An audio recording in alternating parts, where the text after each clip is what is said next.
नमस्कार, मी पंजाब डक आणि राज्यातल्या सर्व शेतकऱ्याला सांगू इच्छितो की आणि या ठिकाणी महाराष्ट्रातल्या शेतकऱ्याला अंदाज देणार आहे. आज राज्यात ढगाळ वातावरण राहणार आहे, म्हणून हा अंदाज लक्षात घ्यायचा. फक्त कुठंतरी अवकाळी पाऊस पडेल, पण सर्वदूर पडणार नाही. त्याच्यामुळे कांद्यावाल्यानं घाबरायची गरज नाही, बीटवाल्यानं घाबरायची गरज नाही.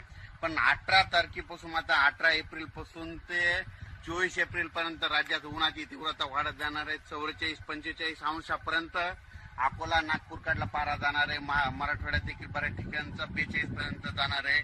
म्हणून हा अंदाज लक्षात घ्यायचा.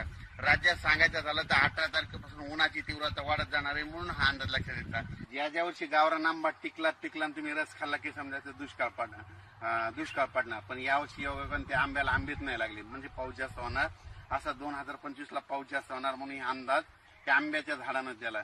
परत अंदाज उद्याचे लगेच येणार आहे. पण आता उन्हाचा पारा मात्र 42 अंशापर्यंत 43-43 पर्यंत जाणार आहे, म्हणून हे अंदाज लक्षात घ्यायचा. अचानक वातावरणात बदल झाला तर लगेच एक मेसेज दिला जाईल. धन्यवाद.